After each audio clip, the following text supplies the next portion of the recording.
وتغنى ووش قيقتا أرمتك خوت أيوش يرتيور شو خينر. Сегодня мы собрались в древнем чеченском ауле Хой, мы родом с этого места. Однако никто из нас с уверенностью не может сказать, с какого года существует это село, сколько лет этим строениям, хранящим в себе исторические следы. Но мы точно знаем, что это село основано в годы нашествия Золотой Орды, и вдоль берега реки, мимо этих мест, где впоследствии возник аул Хой, пролегал путь войска хромого Тимура. Эта тропа до сих пор носит название «Путь войска». Мы не знаем, существовал ли аул до нашествия хромого Тимура или возник после того, как он объявился в Чеченских горах. Но мы знаем, что в те времена, когда он проложил здесь дорогу и его войско двигалось вперед, когда здесь присутствовали его гонцы, около нескольких сторожевых башен постоянно находилась стража, которая состояла из местных жителей. Стража тянулась от горы, у подножия которой находилась крепость и достигала границы Дагестана. У стражников мог найти приют заблудившийся путник. Исходя из этого, мы можем предположить, что название села Хой происходит от слова «ха», которое в переводе с чеченского означает «стража». Кроме рассказов, преданий и легенд, дошедших до нас от наших предков, официальных документальных источников об истории нашего села у нас нет. По воспоминаниям и рассказам наших предков мы и узнали, что пролегала здесь тропа, по которой вел свое войско легендарный хромой Тимур. В те времена, когда открытая Тимуром дорога функционировала, село, можно сказать, процветало, оно расширялось и крепло, но в силу каких-то неизвестных нам обстоятельств дорогу впоследствии закрыли. Вдоль дороги были башни, а дорога тянулась от горы Казбек до горы Биштау, которая находится в Пятигорске. Стоит отметить, что древний город Хой имел стратегическое значение. Как гласят предания, дошедшие до нас от отцов, границу Чеберлоя до границы дагестанского селения Танды охраняла стража некого Алдама Гази. Стражники закрывали путь в Хой разбойникам, помогали ищущим приют, имели при себе оружие. Их было около 20 человек, разделенные на несколько групп, по 2 или даже по одному человеку они располагались в боевых башнях, которые, как известно, в войнах и строили в целях самообороны, и устройство башен помогало издали разглядеть врага. А центр, точнее, если употребить современную лексику, штаб стражи располагался во дворе самого Алдама Гази. Мы можем утверждать, что он руководил территорией Чеберлоя и землями, простиравшимися до самого Нохчмохка.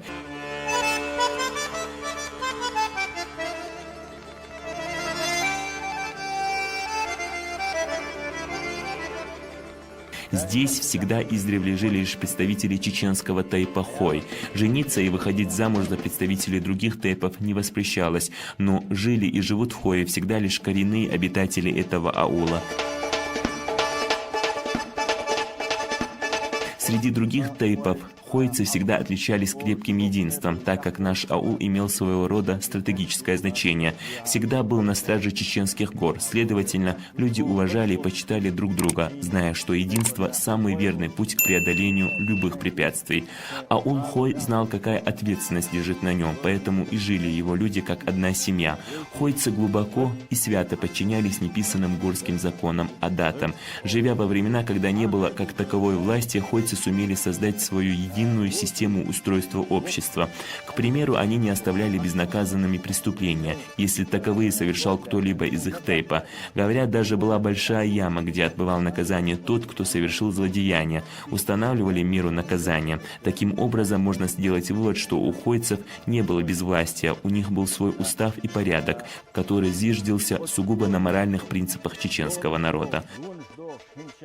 Все мы знаем, что климат в горах крайне суровый, однако хойцы приспосабливались и к погодным условиям, строили водоотводы, помогали друг другу, не спорили за земли, вместе сообща расчищали от снега узкие горные тропы. Аул Хой жил своей полноценной жизнью, и, несомненно, строили и развивали его люди сильные и изобретательные. Как правило, дома строили в низовьях гор, сакли были в прямом смысле прилеплены к горам, и строили их из камня, который раскапывали из этой же горы. Следовательно, внутреннее устройство сакли находилось полностью в горе. Сейчас мы видим эти сакли. Хочу заметить, что самая древняя, которую мы сейчас видим, находится в самом низу горы. От нее по цепочке вверх идут другие сакли. Вот так и жили тогда хойцы в своих саклях, припавших к величественной горе, словно дети к матери. Поэтому и было в горских семьях единство и согласие, доказательством которому является подобное строительство жилищ.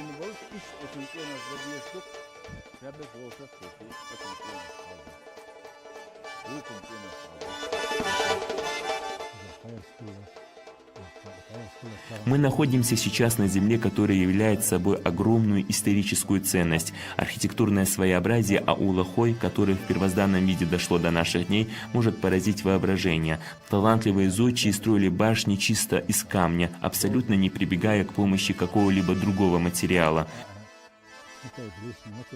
Строили хойцы все вместе, обязанности строительства башен и сакля лежали на всех одинаковые. Не было определенных мастеров, строить умели все и помогали друг другу.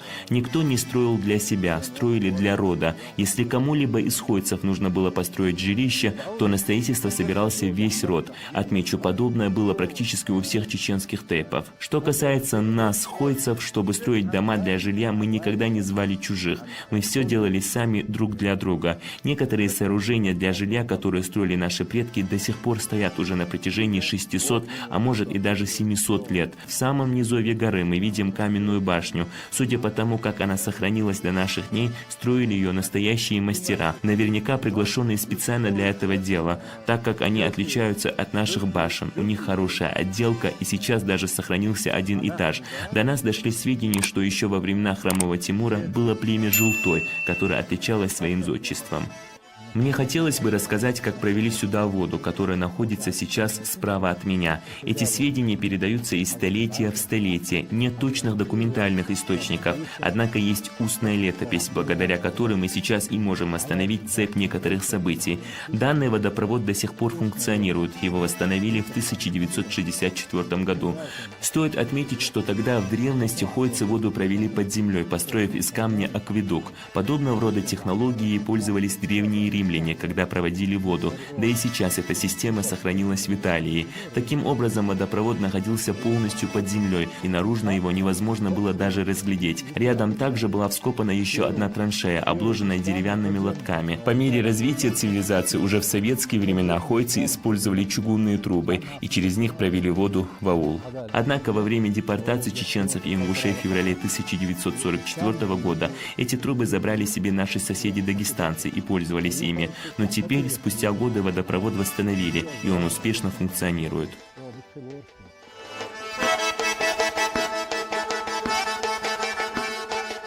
Выше к горе в Хое жил некий Эрцу. Наши старики рассказывали, что Эрцу вместе со своей женой совершил хадж в священную Мекку, и провели они вдали от родины на благословенной земле 3 года. В Чеберлое говорили, что жена Эрцу из Мекки привезла с собой мастерство вязания.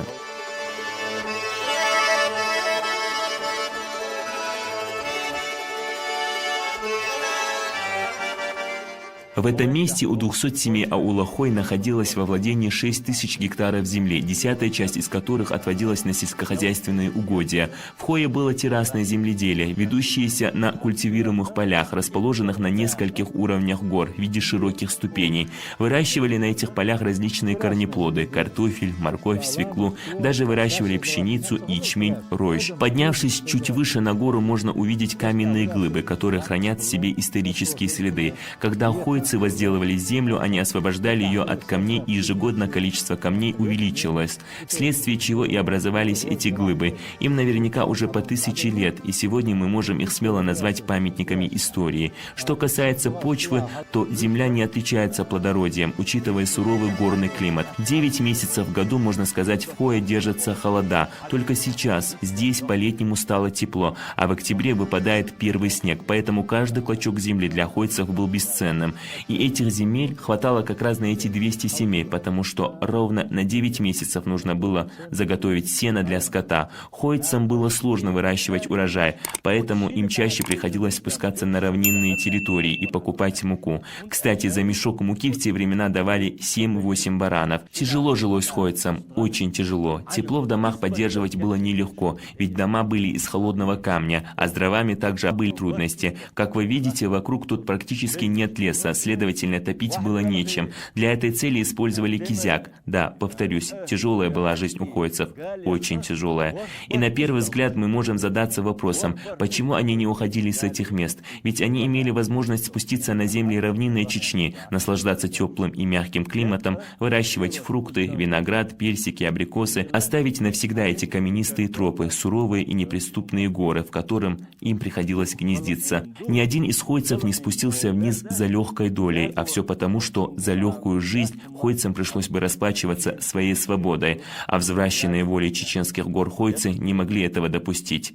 Там, внизу, нужно было на кого-то работать, платить дань, поэтому хойцы выбирали свободную жизнь на земле своих отцов. Тем самым они сохранили для нас величайшее историческое и архитектурное наследие. Вот так и жили хойцы в единстве и согласии, вместе разделяли и горести, и радости.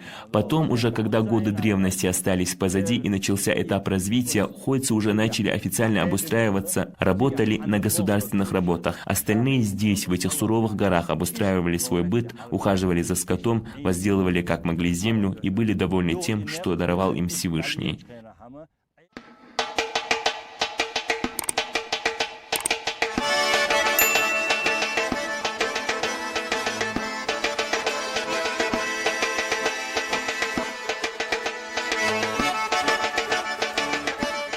В Азербайджане есть древний город под названием Шемаха, который расположен в предгорьях Большого Кавказа на высоте 800 метров над уровнем моря. Предания гласят, что хойцы посещали этот город, а во времена правления Надершаха хойцы добирались до Персии, чтобы участвовать в состязаниях и продемонстрировать свою смелость и удаль. Кстати, смелость у хойцев была всегда безграничной, порой даже доходящая до безумия. Когда закончились сражения древности и хромой Тимур покинул наши горы, когда у жителя Хоя Ами родился первый сын, он назвал его Альтимаром в честь хромого Тимара, как назвали его чеченцы. Отец хотел, чтобы его сын перенял качество завоевателя, его удаль и храбрость, организаторские способности.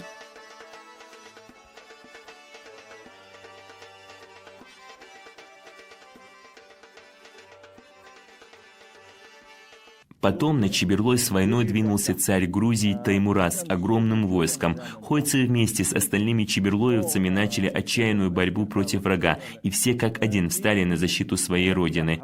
Царь Таймураз покинул Чеберлой, потерпев поражение, но горцы назвали и его именем своих сыновей. Это доказывает, что хойцы уважали и восхищались смелостью, даже если ее обладателем является их враг. Они ценили в людях воинственность и мужество и называли именами завоевателей своих сыновей, чтобы даже у врагов их дети перенимали смелость. У меня есть такая книга «Предания и сказания войнахского народа». В этой книге есть один рассказ под названием «Как победили хойцы». Мы знаем, что тогда и сейчас побеждали те, у кого преимущество в количестве, но, видимо, у хойцев тогда не было много оружия, их было мало, и враги, уже празднуя свою победу, осели в Хое, дав им время, чтобы они покинули свой родной аул. Но хойцы были очень сообразительными и умными. Одного из сельчан они одели рваную одежду, размазали его лицо сажей и краской, делая видимость ранения, и он ночью пополз во вражеский стан, играя роль предателя. Тем самым он сообщил, что к хойцам ночью через горы подтянулось большое войско, и с рассветом они готовят нападение. А хойцы тем временем подковывали своих лошадей кремнем и с громкими криками погнали их вверх по скалистым тропам. Бешеное ржание лошадей и искры, летящие из-под их подков, навели ужас на врагов, и наслышанные о мужестве хойцев враги испугались и решили не рисковать. Они в спешке покинули аул. Вот так хойцы, как гласит легенда, отстояли свой родной аул.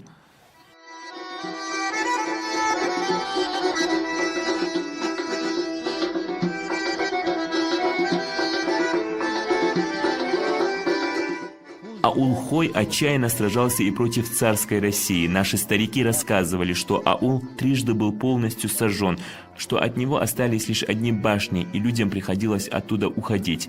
В те времена много людей погибло, хойцы отчаянно воевали против всех завоевателей. Наша земля хранит в себе следы многих сражений, начиная от хромого Тимура и Надершаха и заканчивая двумя кровопролитными войнами, которые прошли на территории Чечни в начале 90-х, 2000-х годов. Кстати, 18-метровая родовая башня хойцев была взорвана во время Второй военной кампании. Она стояла 6 столетий, могла бы стоять и еще, но сейчас нет нашей башни.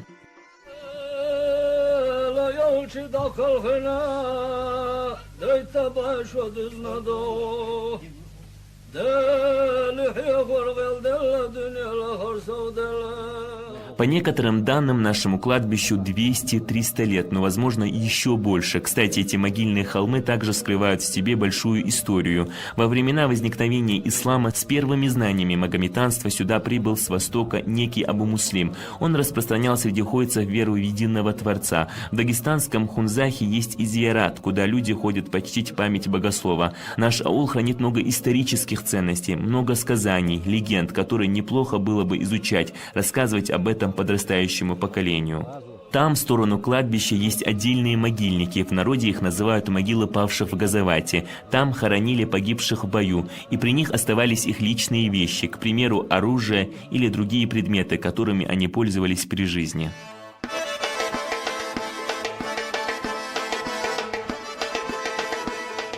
В годы распространения религии, говорят, имели место быть и случаи, когда было оказано сопротивление. Старики рассказывали, что вон там, в конце села, жил некий Курдинберд, который не хотел сразу признать единобожие и просил подождать, пока он не закончит совершение своих языческих обрядов. Даже сохранился дом, куда он завел воду по системе акведука. Стены его дома с внешней стороны были украшены изображением диких животных. По воспоминаниям стариков, Курдинберд был убит стрелой, когда он выходил из своего дома.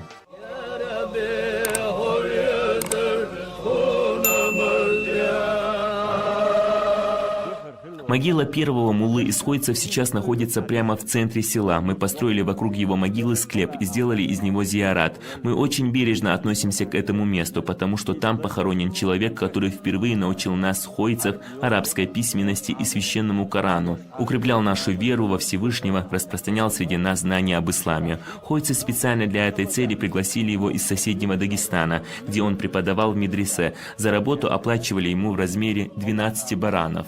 Богослова хойцы попросили перебраться в свой аул без семьи, а с семьей его договорили, что будут своевременно платить. Уже больше 300 лет, как мы чтим его память. Он был очень мудрым человеком, обладал как религиозными, так и другими глубокими знаниями. Даже после его смерти хойцы еще много лет использовали в своей практике оставленные им знания, которые помогали им при лечении различных болезней и многое другое. От него, как и при жизни, так и после смерти исходила только благодать. Даже были случаи, когда женщины приводили к его могиле больное домашнее животное, и оно излечивалось. Он сыграл в жизни хойцев большую роль.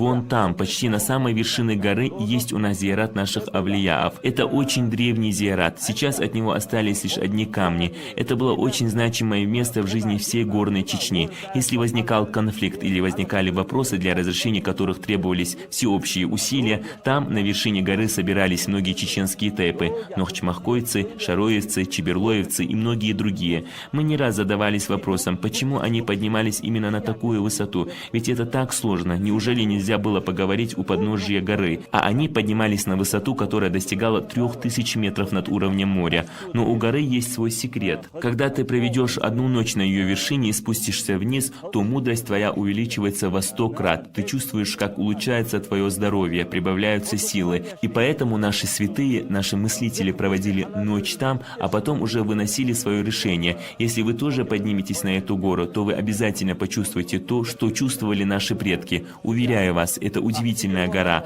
Не зря мы называем это место зияратом святых, и никто из нас не знает, когда он возник.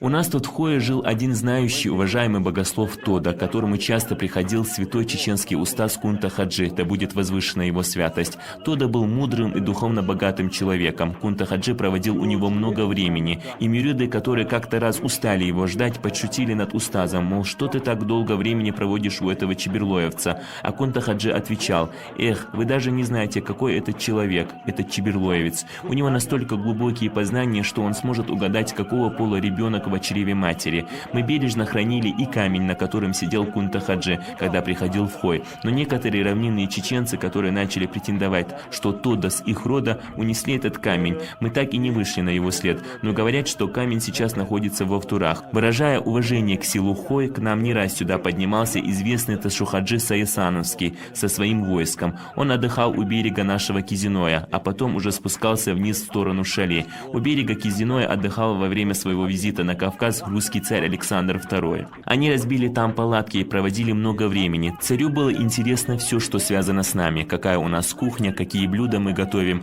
И ходцы отправили к нему мать Ажи. Она славилась своим кулинарным мастерством. Александр II был восхищен блюдами, которые она приготовила, и в знак уважения на территории Ведено, где находилось одно из укреплений царских властей, выделил ей подарок участок земли.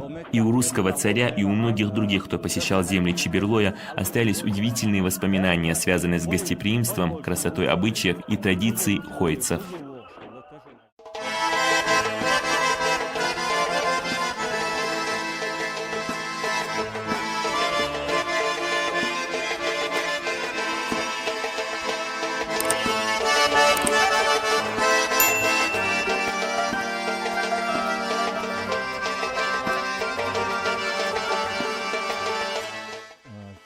Некоторые из старцев даже говорили, что во времена пророка Исы, мир ему, было село. У нас есть гора Кашкарлам. Эта гора отмечена на карте. Высота ее достигает 2740 метров над уровнем моря. Но, видимо, во времена оползней вот эта ее часть сползла в ущелье, которое уходило в сторону Дагестана. В результате этого оползня образовалась дамба, в которой находится вода. Можно без сомнения утверждать, что здесь было поселение, которое исчезло в результате природной стихии.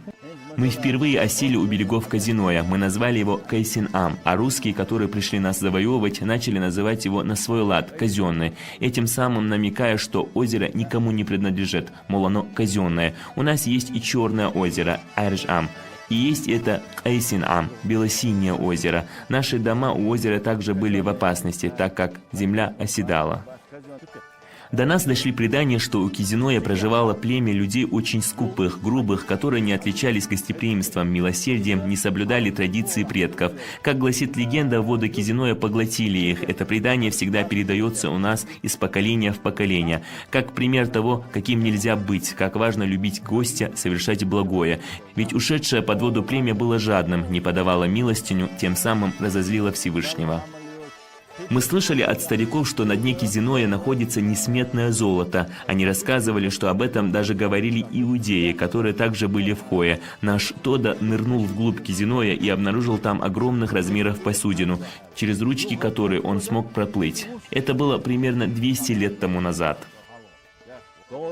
Когда до русского царя, который находился в Чеберлое, дошли слухи, что дно Кизиноя скрывает бесценные богатства, он предлагал выпустить озеро и обследовать его дно. Во времена имама Шамиля и шейх Юсуп Хаджи говорил ему, что на дне озера есть нечто, что может помочь нашим воинам, и было бы хорошо выпустить озеро, спуститься за ним на дно Кизиноя. При каждой новой власти поступали приказы искать дно, искать золото, что находится там. Уже в годы советской власти в 1976 году туда спускались водолазы и около месяца работали в поисках дна Кизиноя. Даже в прошлом году приезжали специалисты и проводили исследования. Предания гласят, что на дне Кизиноя до сих пор находится скот и богатство того племени, что было потоплено им. Не знаю, правда или нет, но старики говорили, что один раз со дна озера поднялся огромных размеров бык. За ним гонялись, стреляли, а отлетевший от его головы рог был таким большим, что его использовали вместо ведра, засыпая туда пшеницу и кукурузу. Что касается быка, то он бесследно исчез. Согласно одной легенде, когда пастух задремал, вылезший из озера морской бык смешался со стадом, но когда пастух проснулся, испугавшись его, бык снова прыгнул в озеро и, расступившись на две части, Кизиной поглотил его. Хочу рассказать другую историю. В советское время здесь была спортивная база, где тренировались спортсмены по гребле. На этой базе работали наши ребята Асхаб и Адам. Они заправляли лодки. И Адам как-то раз сказал, что никогда не катался на лодке по озеру. Они вместе с Асхабом решили прокатиться в моторной лодке. И когда они плыли на другую сторону озера, у высокого поворота они увидели женщину и мужчину, которые махали им руками. Асхаб и Адам не понимали, что они хотят этим самым им сказать, но вдруг их лодка ни с того ни всего перепрыгнула через что-то. Они рассказывали, что были в изумлении, ведь ни бревна, ни дерева там не могло быть, да и не было. Женщина и мужчина продолжали им кричать, и тогда ребятам пришлось остановить лодку. Они видели что-то, что создает им препятствия, поэтому и предупреждали их. Адам рассказывал, что даже ударил веслом об этот неизвестный предмет, но уже ничего не было. Есть и история с метеоритом. Если бы ее научно обосновать, думаю, она представляла бы большую ценность для археологов и этнографов. Когда с правой стороны от перевала спускаешься к озеру, виднеется каменистая яма в виде кратера, в которой, возможно, был какой-то вброс. Но я интересовался у многих историков. Однако, согласно их данным, на Кавказе никогда не было вулканических извержений. Но ведь это озеро между горами возникло вследствие чего-то. Может, когда-то миллионы лет назад здесь и произошло что-то.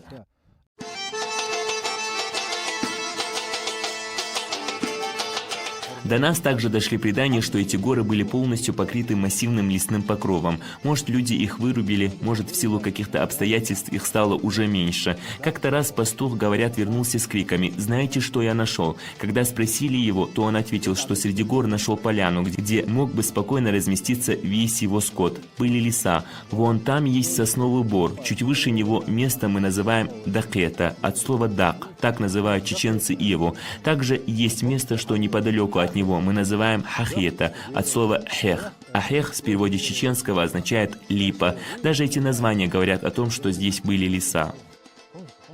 В 1942 году с Хоя 22 добровольца ушло на фронт. Из них большинство не вернулось домой. Среди нас также есть их родственники. Из этих 22 фронтовиков домой вернулось лишь 7-8. А этот памятник – это подарок Асламбека для нас, также для выходцев из села Хой. Ведь многие еще в древности даже спускались вниз, поэтому наши люди сейчас живут в Харачое и Ведено, и в Шали. Много хойцев проживают в Бердекеле и в Бачи-Юрте, в Автурах, в Алдах. Вот с Алдов и есть наш земляк, порядочный парень Асламбек.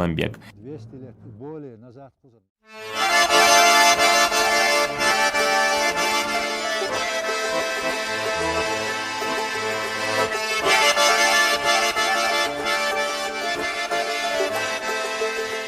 Когда настал черный февраль 1944 года, людей отсюда спускали пешком. Сначала спустили до Макажоя, потом до Итумкали, потом до Шатоя. Это были самые страшные дни в жизни чеченского народа. Чеберлоевцам было тяжело, машин не было, даже лошадей не было. Были лишь быки, запряженные санями. На них спускали немощных. Грудных детей в такой холод несли на руках. Они уставали, но усталость это ставила перед нами роковой выбор. Либо нужно было оставить ребенка, которого несешь на руках, либо оставить плетущегося за собой старца, либо положить котомку седой. Но старцы из Хоя брали у молодых один чурек, уверяя, что до вечера им его хватит. Садились у скалы и, облокотившись об нее, засыпали, тем самым навсегда оставаясь на родной земле, не разделяя участь тех, кого так жестоко с нее изгоняли.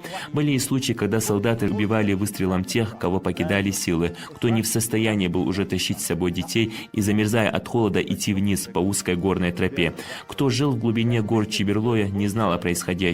И когда отлучившиеся по своим делам сельчане возвращались домой, в засаде уже сидели солдаты, которые начали повально их всех расстреливать. Был случай, когда 4 горцев вот так оказались в засаде, но солдаты коварно обманули их, сказав, что они зашли в дома и спокойно располагались. Ничего не произошло, мол, проверка просто. А на утро они начали обстреливать их. Одному из этих 4 удалось сбежать, и он через горы перебрался в Грузию. Стоит отметить, что этот чеберлоевец не остался там жить, а сам добрался до Казахстана и нашел своих земляков, а могильные холмы тех троих до сих пор виднеются вон в той дали. Когда солдаты после депортации начали очищать территорию от оставшихся горцев, они сразу расстреливали, так было легче им, и закапывали где придется.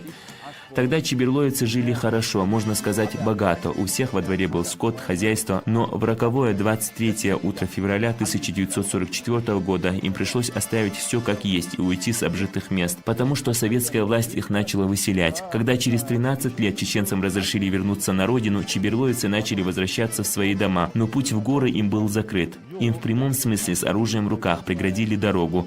Если бы тогда разрешили всем вернуться домой, даже представить невозможно, каким бы ныне процветающим селом был бы. Тем не менее, хойцы так быстро не сдавались, они втайне начали проникать в горы, возвращать свой скот. Когда это обнаружили, их наказывали, поэтому от Хоя сейчас одни развалины остались, которые являются собой историческую ценность. Ведь как мы покинули его в 1944 году, вот таким он и остался. Мы не смогли его дальше развивать и благоустраивать. Нас не пустили в свой аул. Более того, нас призывали заселиться в низовьях Терека на территории равнинной Чечни, обосновать Хой там и навсегда оставить родные горы. Но мы умоляли их разрешить нам вернуться к могилам 7 отцов своих, где жили наши предки, где родились мы сами. Но нам не разрешили. Несмотря на это, селиться в низменности мы тоже не согласились. Когда в 1957 году нашему народу разрешили вернуться домой, нам пришлось селиться в низменности. Как рассказывали мои земляки, доступ в горы был нам закрыт. В данное время ходцы проживают в Грозненском районе, в Науре, в городе Шали. Я не знаю, какая-то стратегия у них, видимо, была. В Чеберлоевский, в Шаройский и Галанчорский район они не пустили горцев. А вот в Ведено, в Шатое, в Итумкали селиться разрешили. А нам не разрешили. Нас даже насильственно вторично выселили на равнину. Вот только сейчас, после современных преобразований, нам открыт путь на родину. На сегодняшний день, когда мы провели своего рода собственную статистику, количество хойцев, тех, кто считает себя выходцем из села Хой, насчитывается 35 тысяч человек. Также наши земляки живут в Иордании и в Турции. Даже были те, кто в прошлом году приезжал из Израиля и предполагали, что они, возможно, родом из Хоя. Мы объяснили им, что обязательно восстановим цепочку их рода, потому что у нас есть случаи, когда некоторые хойцы ушли с войском хромого Тимура. Поэтому есть вероятность, что наши земляки могут находиться в любой точке света. А так, повторяюсь, выходцев из Хоя насчитывается 35 тысяч человек. Тогда, в советские времена, сельскому населению устанавливали план по обработке шерсти, молока. Несмотря на то, что нас не пускали сюда, все-таки некоторые чеберлоевцы умудрились заселиться. К примеру, макожоевцы тоннами отправляли топленое масло, отсюда уводили по 200 поголовий скота. Это очень благодатная земля.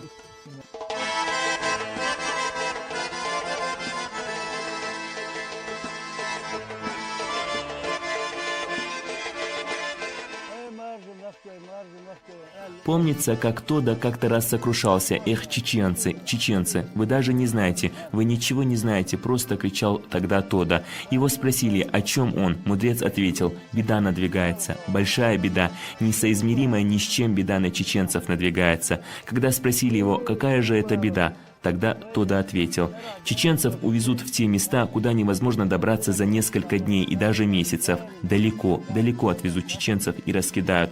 А что будет потом, Тода? А потом разделится все на 3 части. Это как же, Тода? Что за 3 части? Я не прав, не 3 части, будут 2 части и 1 группа. Одна часть останется там, на чужбине, они там же умрут, в первые годы будут там же похоронены, они примут смерть в Газавате. Вторая часть, по милости Всевышнего Аллаха, вернется домой. А 3-я часть, это будет даже не часть, а маленькая группа. Это будут несчастные люди, которые останутся там жить и никогда, никогда в жизни не вернутся домой. А ведь Тода был прав, я хочу, чтобы они вернулись домой. Всегда звоню им, я всегда говорю им, что дороже Родины ничего нет на земле. Привожу им пример, 2 войны прошли в Чечне, а мы ни разу с протянутой рукой не ходили, ни разу не были голодными. Аллах оберегал нас. Кстати, Тода был моим прадедом.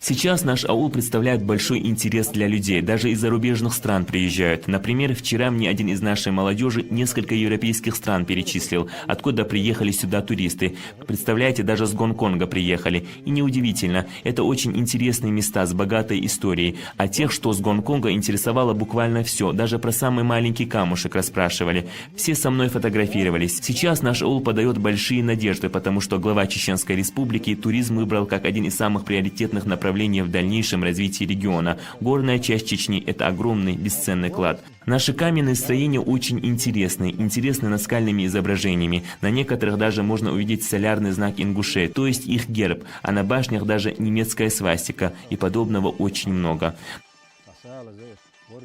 Идут полным ходом реставрационные работы, и я надеюсь, что они будут продолжены. Это все нужно нам, нашим потомкам. Мы должны рассказывать о своей истории. Сейчас здесь проложены отличные дороги, чтобы люди к нам приезжали. Впервые строительные работы здесь начали в 2008 году, когда глава региона объявил этот год годом Ведено. И тогда мы решили обратиться к главе, чтобы оказали и нам помощь. Родина, конечно, у нас у всех одна, и мы были рады за остальные села. Тем не менее, каждый из нас ведет свой род из определенного аула, и мы коллективно обратились к нему, и наше обращение не осталось без ответа. В советские времена, когда наших людей отсюда выселяли, здесь полностью под корень срубили все деревья, кустарники. Я в 1964 году вернулся домой с Казахстана, и тогда впервые после ссылки увидел свой аул. Все было пусто. Сейчас разрастается молодой лес, кустарники растут. Природа оживает тут, луга расцветают. Наша родина на глазах преображается.